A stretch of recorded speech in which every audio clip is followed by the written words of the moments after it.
Bagaimana caranya kita tahu hadis sahih dan hasan dengan tidak? Tentu ini ada ilmunya.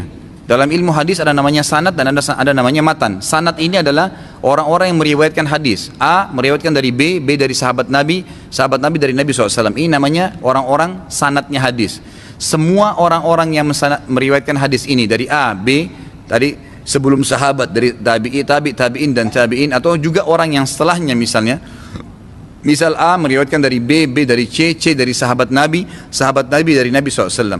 Maka 3 orang A, B, C harus semuanya lengkap, hafalannya kuat, orangnya bertakwa sama Allah, gitu kan? Kemudian tidak pernah tercoreng muru'ahnya. Muru'ah itu kehormatan agamanya. Tidak pernah bahkan minum berdiri, nggak pernah makan sambil jalan. Ini yang makruh-makruh nggak pernah dikerjain sama dia. Dan hafalannya kuat, gitu kan? Ini sering disebutkan dalam istilah hadis thiqah, sabtun, ya. Orang yang kokoh, yang baik, yang terjaga semuanya, gitu kan?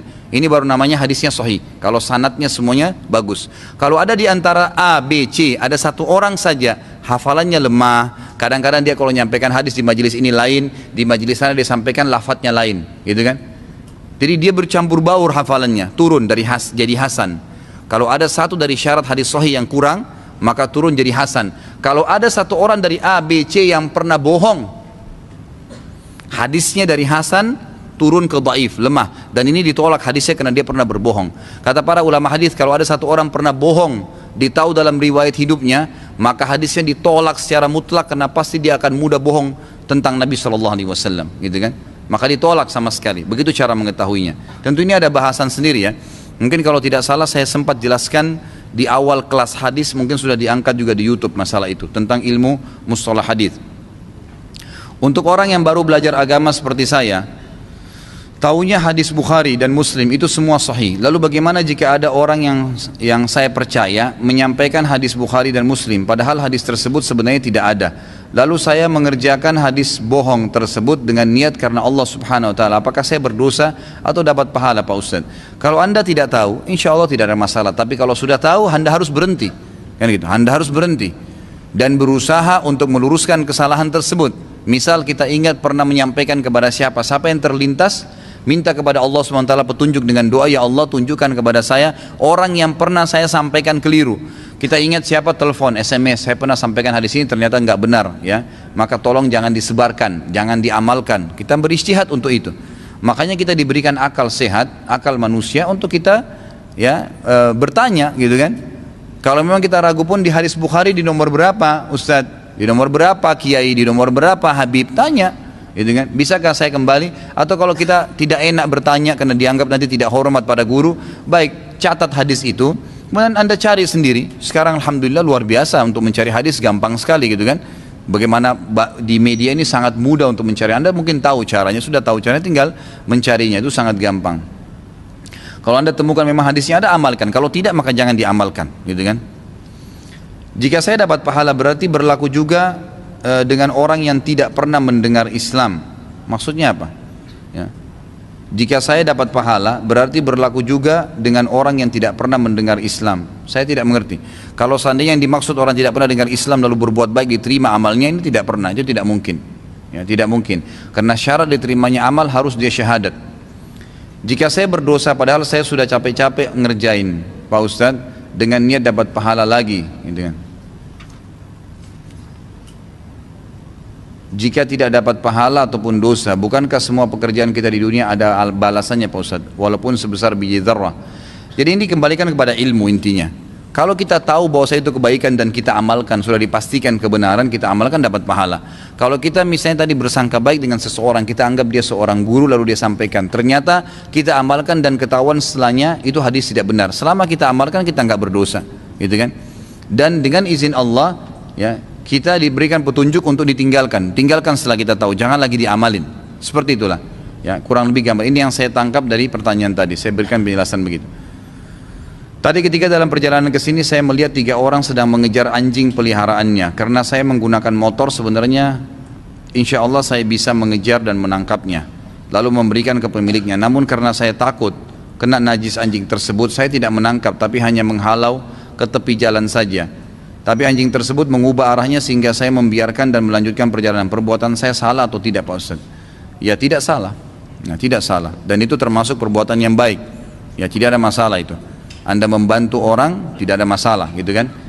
Tapi di sini perlu saya titik beratkan. Kalau misalnya, kan itu anjing dalam Islam tidak boleh dipelihara. Ya.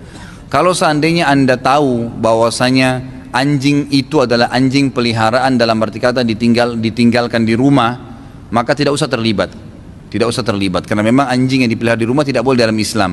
Berarti menolong pun orang untuk mendapatkannya tidak ada pahalanya di situ. Tapi kalau seandainya anjing itu anjing berburu, sebagaimana Allah jelaskan dalam Al-Maidah ayat 4, anjing berburu itu biasanya memang dipakai berburu oleh dia, lepas, atau anjing yang digunakan untuk menjaga peternakan.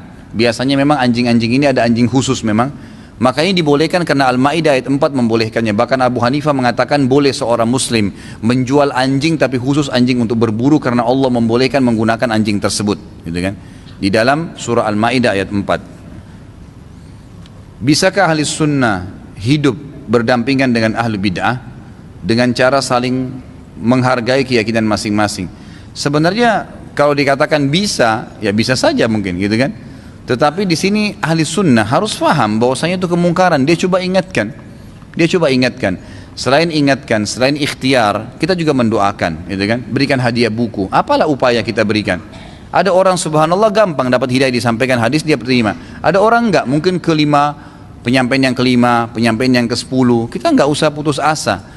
Dan saya titik beratkan di sini ikhwas sekalian, agar dakwah Anda bisa diterima, gitu kan? Kita share dalam majelis ini, agar dakwah bisa diterima. Pertama, sampaikan dengan ikhlas, apa adanya, lillahi ta'ala. Allah akan bukakan hati orang-orang di depan Anda untuk menerimanya. Karena keikhlasan menjadi kunci dalam masalah ini.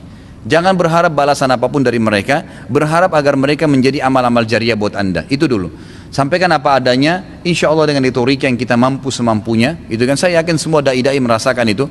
Seperti saya bicara atau teman-teman bicara, saya yakin mungkin kita tidak menyusun semua kata-kata ini. Tiba-tiba ngalir begitu saja.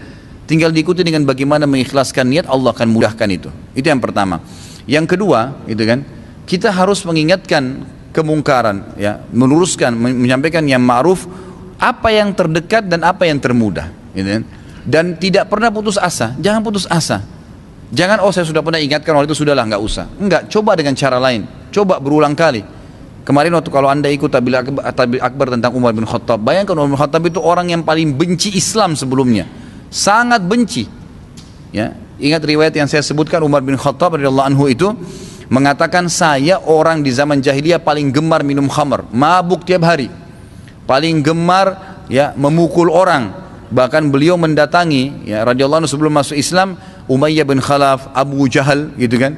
Teman-temannya dia, Abu Sufyan yang punya budak, datang partisipasi hanya untuk menyiksa orang Islam, gitu kan. Sampai waktu Ummu Abdillah, ya teman dekat, kerabat dekatnya Umar bin Khattab, hijrah ke Habasyah bersama suaminya Amir dan anaknya Abdullah, lewat lembah-lembah, gitu kan. Waktu itu Umar bin Khattab dan tokoh-tokoh Mekah tahu orang muslimin akan hijrah ke Habasyah ini, jadi dijaga. Ada yang ketangkap langsung dihukum, ada yang dibunuh, ada yang digebukin, gitu kan. Ummu Abdillah ini dari suku Adi, dari sukunya Umar bin Khattab. Waktu dia jalan malam-malam menggendong anaknya masih kecil Abdullah, dia bawa tasnya, suaminya sudah nunggu di sebuah lembah di luar kota Mekah. Begitu mau keluar pintu gerbang Mekah dari lembah, sebuah lembah, Umar bin Khattab depannya. Lalu Ummu Abdillah mengatakan, ada apa wahai Ibnu Khattab? Umar mengatakan, pertama kali Umar lembut dengan ya muslimin. Apa yang dia bilang? Mau kemana Ummu Abdillah? Ummu Abdillah mengatakan, kami ingin hijrah. Saya ingin hijrah, mau pergi. Di Mekah kami nggak boleh beribadah dengan kalian, kenapa hijrah juga kalian larang, gitu kan? Lalu berkata Umar bin Khattab, melihat Ummu Abdillah malam-malam bawa tas, selamatin anaknya. Ini pasti sesuatu yang luar biasa nih. Kata Umar bin Khattab, semoga keselamatan bersamamu Ummu Abdillah. Pergilah, dibiarkan pergi.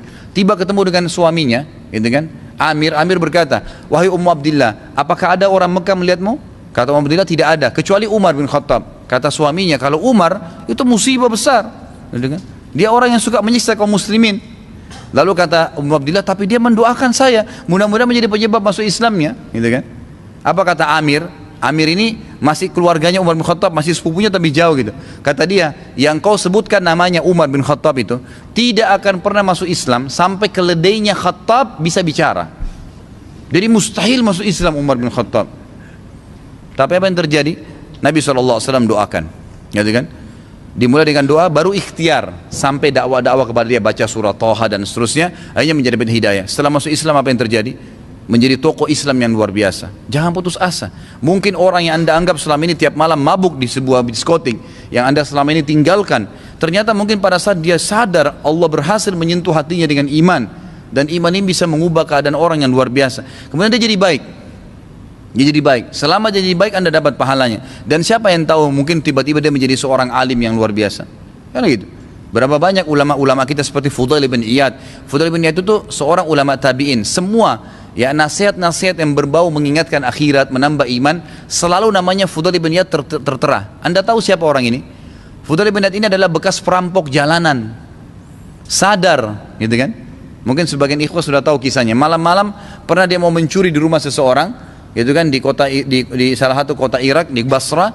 Kemudian dia naik tembok mau mencuri. Orang pemilik rumah lagi sholat malam. Lalu dia bacakan ayat Al-Quran, alam ya'ni lilladina amanu an takhsha qulubum li dzikrillah wa ma nazala minal haqq, gitu kan? Bukankah belum tibakah saatnya ayat-ayat yang turun dari Allah itu menyentuh hati orang-orang yang beriman, dan apa yang diturunkan dari kebenaran? Tiba-tiba semua tersentuh dengan ayat itu. Fudail bin Iyad tiba-tiba menjadi lemas, turun dari tembok rumah orang tersebut sambil menangis dan bingung tidak tahu mau kemana, gitu kan? Tersentuh dengan bacaan ayat, satu ayat saja Allah berikan hidayah. Lalu dia masuk ke dalam masjid.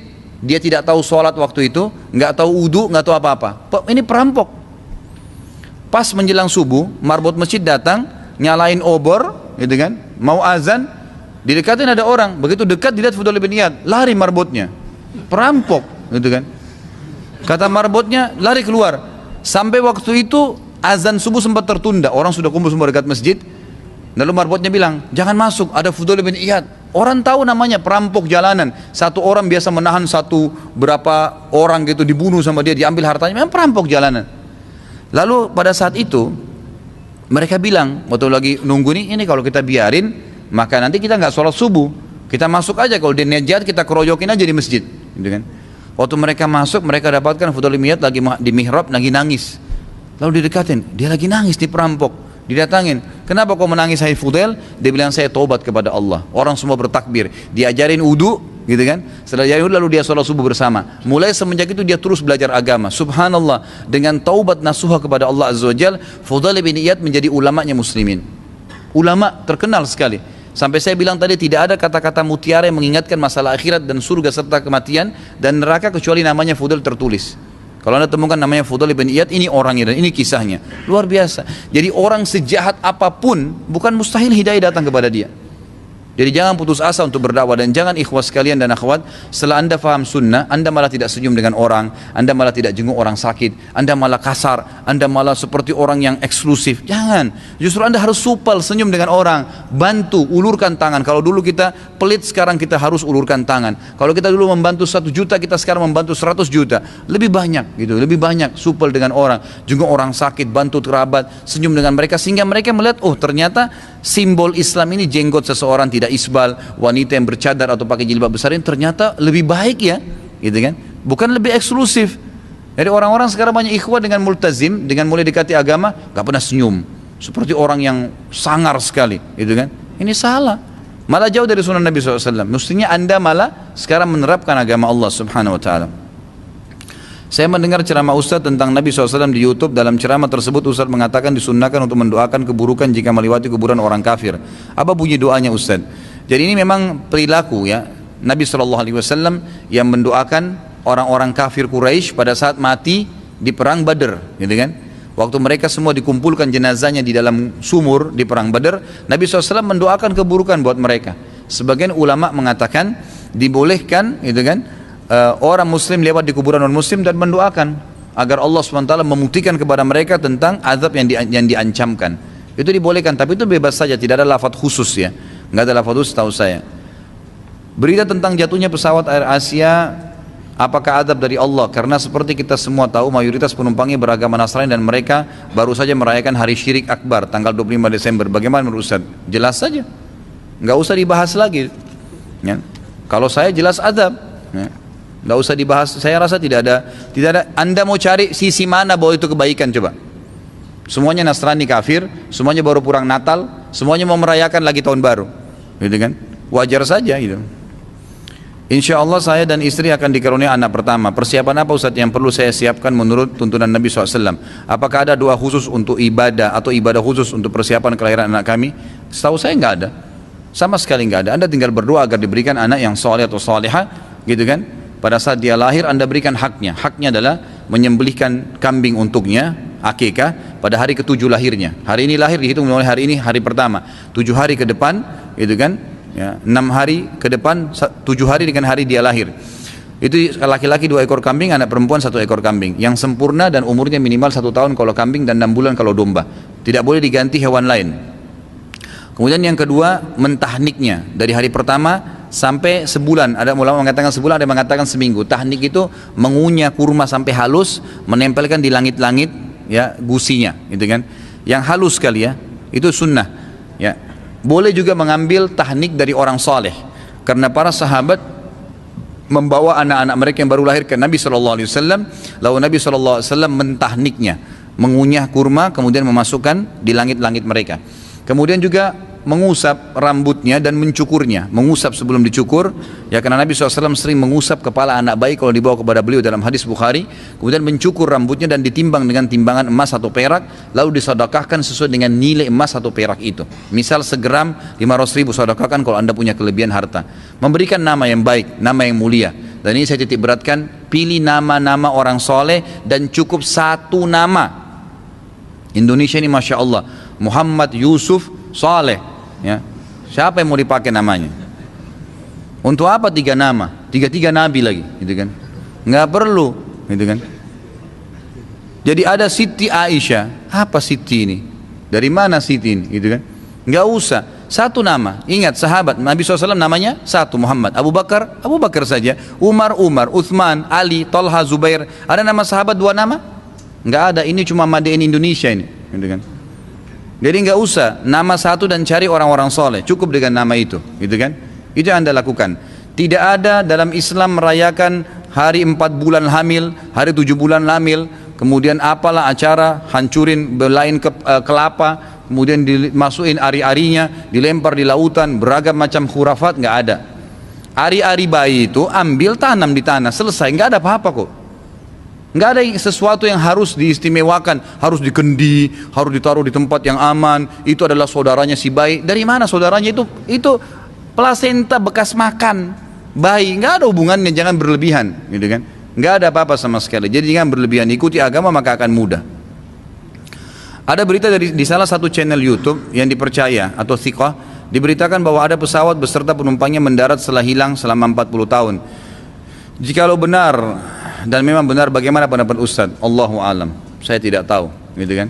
Ini hilang selama 40 tahun, kemudian datang lagi, Allahu a'lam. Secara akal manusia jelas tidak mungkin, gitu kan? Ya. Bolehkah hukum mati bagi pengedar narkoba atau peminumnya? Ya memang, kalau mereka mengedarkan, gitu kan? Itu hukumnya dicambuk dalam Islam, ditakzir, sama dengan hukum khamr. Tapi kalau tetap melakukan, ditakzir lagi. Kalau tidak salah sampai 3 kali. Kalau dia terus mengedarkan, maka hukumnya dikisos, ya, dipenggal kepalanya. Memang dalam Islam begitu. Tapi kalau penggunanya dicambuk saja. Ustaz, saya ingin bertanya, apakah menjadi perancang busana non muslim itu baju yang terbuka haram? Dan apabila saya menjadi perancang desainer baju muslim, jenis jihad apa yang ada di sana? Atau bermanfaat terbesarnya ya. Kalau merancang baju non muslim, menurut saya Allah alam lebih baik dijauhi, gitu kan? Kenapa Anda nggak menjadi perancang baju muslim saja? Jauh lebih baik, gitu kan? Pangsa pasarnya jelas, pahalanya jelas, nggak ada syubhat di situ. Tapi kalau kita buatkan baju non muslim, jelas berbeda dengan pakaian muslimah, tidak akan mungkin bertolak belakang. Pangsa pasar Islam ini besar loh, ya? Besar sekali. Cuma kita memang sendiri yang belum menyadari masalah itu. Ada orang saya tahu cuma jual jilbab jadi miliarder gara-gara jilbab, banyak. Ada orang jual kopiah di Turki, kopiah seperti yang saya pakai ini dari Turki diekspor kemana saja jadi miliarder di Turki, gara-gara cuma buat kopiah saja, banyak sekali. Dan Allah dengan kemahamurahannya memang memberikan kesempatan kita mendapatkan rezeki dari diri kita sendiri. Kalau kotoran di badan kita bisa jadi rezeki. Kalau telinga Anda nggak bermasalah dengan kotorannya, tenggorokan nggak masalah, hidung nggak bermasalah dengan kotorannya, nggak ada dokter THT, kan? Semua itu bisa didatangkan. dokter kulit ada, dokter gigi ada, itu karena kotoran tubuh. Bisa dijadikan duit oleh Allah SWT, menjadi pendapatan. Jadi saya sarankan busana muslim jauh lebih baik. Kalau jenis jihad apa di situ ya mungkin tidak bisa kita katakan jihad di sini ya. Tidak bisa kita katakan jihad di sini karena jihad itu istilah yang besar berhubungan dengan masalah perjuangan di jalan Allah Subhanahu wa taala kan. Tapi di sini saya lebih mengatakan mungkin Anda bisa dapat pahala ya dengan menyebarkan simbol Islam lah ya. Karena Anda sebarkan busana muslim, Anda membuat orang menyukainya, itu adalah sebuah ibadah, ya sebuah ibadah.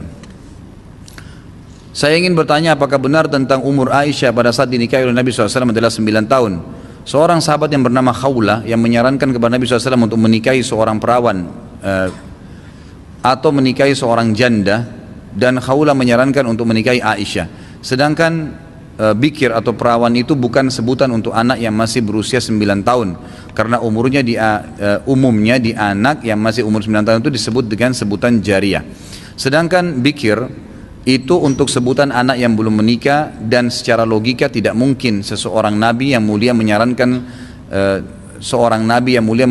seorang rasul untuk menikahi anak yang masih 9 tahun ya.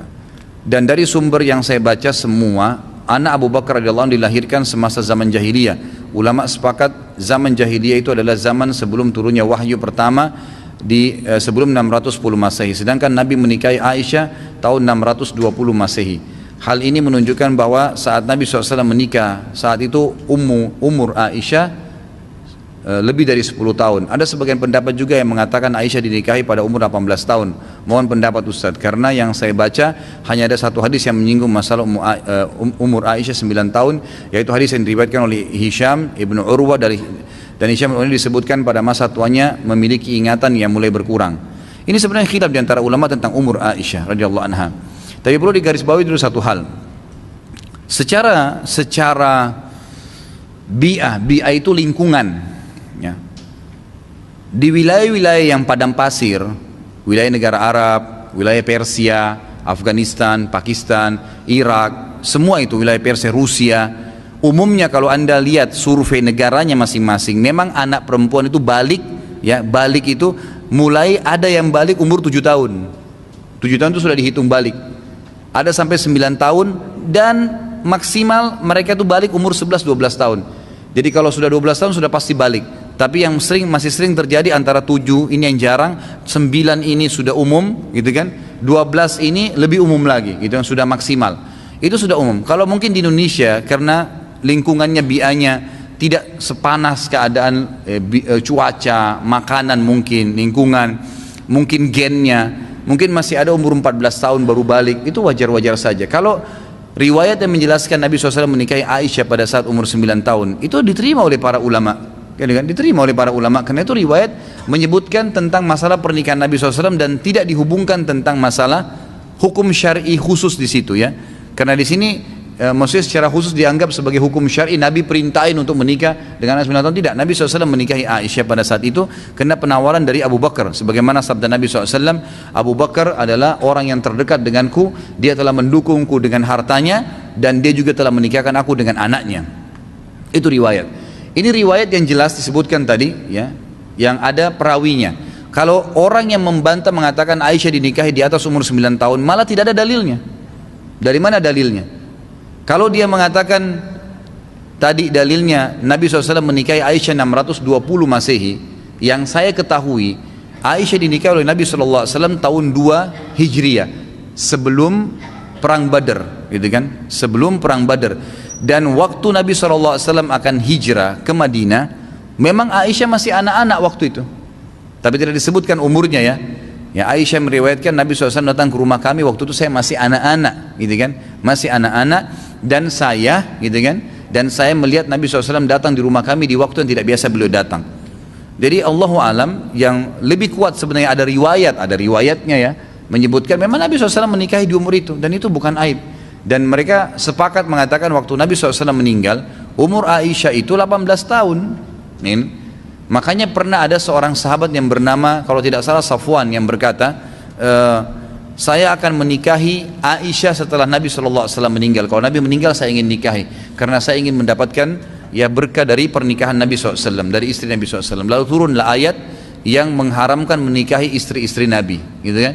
Dan mereka adalah ummahatil mu'minin. Karena kata ulama tafsir, makna daripada ayat Allah ya, waktu sahabat ini bilang mau menikah, karena ditemukan Aisyah itu masih sangat muda waktu itu. Waktu Nabi SAW sakit, itu beliau sangat muda, umur sekitar belasan tahun, gitu kan? Umurnya itu belasan tahun. Ini yang saya ketahui, Allahu a'lam. Saya berobat pada seorang wanita, praktek alternatif yang diiklankan sebuah surat kabar. Apakah bid'ah? Ya. Bukan bid'ah, gitu kan? Anda siapa ini? Kalau Anda perempuan berobat sama perempuan, maka itu masih umum saja boleh. Kalau laki-laki ke perempuan, ini ada pertanyaan untuk apa? Kalau darurat tidak ada dokter yang bisa mengobatin kecuali itu, maka lain. Itu dulu. Kalau pengobatan secara, kalau pengobatan alternatif ini, kita bahas dulu alternatifnya. Apakah ini alternatif yang syariat, yang boleh, misal orang mengkonsumsi herbal, bekam, ya, pengobatan nabawi kan dikatakan juga alternatif, gitu kan? Kalau itu nggak ada masalah. Tapi itu pun dianjurkan sesama jenis, gitu kan? Bukan dengan lawan jenis, kecuali darurat sekali. Misal perempuan mau melahirkan, dokter perempuan dikhawatirkan tidak bisa, maka larinya ke dokter laki-laki. Karena itu memang darurat. Dianggap ini dokter yang paling kompeten atau orang memang yang paling tahu tentang penyakit si perempuan ini. Kalau salah melahirkan atau operasi maka akan berbahaya. Itu maka tidak ada masalah darurat. Sebagaimana juga pada saat sahabat lagi berperang di jalan Allah Subhanahu wa taala, gitu kan, yang mengobatin luka adalah para perempuan atau sahabiat. Ya, ini Allah alam yang saya ketahui. Baik, ini pertanyaan terakhir saya bacakan. Saya punya teman waktu pergi haji, katanya selama di Mekah satu rombongan sholatnya selalu di jamak qasar, sehingga ke masjid hanya 3 kali, subuh, duhur, maghrib. Apakah dalam hal ini diperbolehkan? Allah memberikan kemudahan untuk melakukan sholat selama dalam perjalanan, pahalanya lebih baik di jamak qasar atau setiap waktu sholat ke masjid. Tentu di sini ulama mengatakan boleh, terbuka bagi musafir untuk jamak qasar. Sahkah sholat mereka? Sah. Itu hak mereka karena mereka musafir memang. Ya, orang umroh itu atau orang haji itu dihitung perjalanan safar, boleh saja, gitu kan. Jadi kalau yang saya tahu sekarang fatwa ulama adalah dibuka kesempatan bagi orang haji atau umrah, kalau mereka mau jamak qasar silahkan, gitu kan. Tapi kalau jamak qasar berarti sholat sunnahnya gugur, gitu kan. Tapi kalau mereka mau ikut itmam, mereka boleh ikut, sempurnakan sholat, tergantung kondisi dan keadaannya. Bolehkah seseorang meminjamkan uang tetapi dengan cara menggadaikan satu barang, misal emas, HP? Bagaimana kalau akadnya tidak secara tertulis, hanya secara lisan, misal pinjam 5 juta, infaknya 3.000 per hari, ya. Ini jangan dibahasakan infak, tidak ada infak ini. Sama saja bunga, gitu kan. Cuma mau disyariatkan, ya. Ada gitu, ya. Jadi tidak ada semua itu infak lah atau apalah bahasanya. Merayakan ulang tahun, merayakan milad, supaya bahasa Arabnya ada. Sama saja ulang tahun langsung, kan gitu. Ini tidak perlu. Jadi jangan dikemas-kemas secara bahasa agama, gitu kan. Kalau Anda mau gadai boleh dalam Islam, namanya bab rahan. Ada bab rahan, bab menggadai. Tapi perlu ketahui beberapa hal, ya. Anda ikutin pengajian saya di YouTube itu, kita Bulughul Maram, pernah kita bahas, saya lupa hadis keberapa, sekian ratus hadis itu, kalau nggak salah hadis ke-600-an itu ada bab rahan, memang gadai. Saya panjang lebar jelaskan masalah itu. Di antaranya adalah boleh seorang muslim menggadai bendahnya dan mengambil imbalan dari atau tukar benda harta dari gadaian tersebut, gitu kan.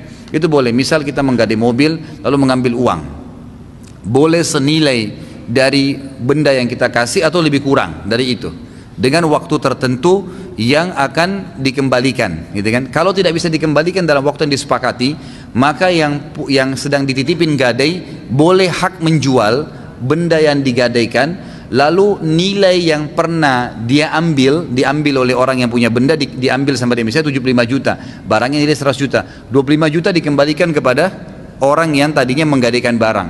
Dan perlu diketahui, ya, gadai dalam Islam bukan masuk dalam bab perdagangan. Yang jadi masalah ini, kita pegadaian ini dimasukkan dalam bab perdagangan, dianggap itu transaksi jual beli, jadi harus ada keuntungannya. Gadai itu sama hukumnya dengan hutang, saudaraku.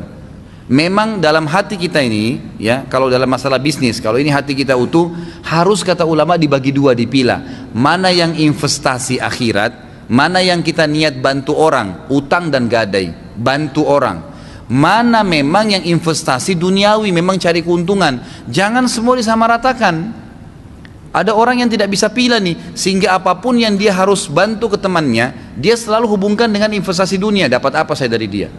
Nggak boleh. Gadai itu memang tidak ada manfaatnya, dan dalam hukum syar'i, dalam hadis disebutkan tidak boleh barang yang digadaikan dimanfaatkan oleh orang yang sedang dititipkan gadai. Nggak boleh. Kecuali memang yang punya barang mengizinkan. Kalau nggak boleh. Ya memang itu hukum syar'inya begitu. Makanya jangan gadai kalau nggak bisa. Itu memang bab pahala di situ. Investasi akhirat sama dengan utang. Nggak boleh berbunga. Utang itu kita dapat pahala. Memang di situ itu bukan investasi untuk cari keuntungan. Makanya saya bilang tadi nggak usah dikemas dengan istilah infak ataupun apa, gitu kan? Nggak usah saudaraku. 3.000 mungkin anda anggap kecil, tapi hadis Nabi SAW jelas yang dihasankan oleh para ulama riwayat Imam Ahmad, 1 dirham riba lebih berat daripada 36 kali berzina. 1 dirham. Ngapain kita mau repot-repot dengan uang itu? Nggak usah saudaraku. Bantu seseorang, yakin Allah Azza wa Jal. Tadi saya sudah panjang lebar jelaskan masalah iman baja. Yakin Allah melihat anda yang di atas langit sana dan akan membalas, nggak usah khawatir. Orang ini nggak balas, Allah akan balas kita kok. Banyak fakta berhubungan dengan masalah itu. Terakhir, dosakah kita melanggar peraturan pemerintah, misal tidak membayar pajak, sedang pajak digunakan untuk kemakmuran rakyat? Dalam hal ini kalau nggak bayar berarti merugikan rakyat. Tentu saja berdosa. Karena itu adalah bab yang harus taat pada pemerintah. Bayar saja. Kenapa anda tidak mau bayar? Bukankah itu seperti tadi dikatakan sedekah? Itu sedekah yang paling besar kalau menurut saya masalah pajak tuh. Kenapa? Karena kita berinfak untuk pemerintah. Pemerintah menggunakan di lahan apapun kita panen pahalanya. Mungkin ada proyek-proyek yang anda tidak bisa terjun di situ, tapi dengan uang yang anda bayar sedikit itu ternyata bisa masuk dalam punya andil dalam masalah itu. Infakkan, itu sedekah. Seorang mukmin tahu bahwasanya sedekah tidak akan mengurangi harta yang dimiliki. Allahu alam. Mungkin kalau ada benar dari Allah, kalau ada salah dari saya mohon dimaafkan. Subhanakallahumma bihamdika asyhadu an la ilaha illa anta astaghfiruka wa atubu ilaik. Wassalamualaikum warahmatullahi wabarakatuh.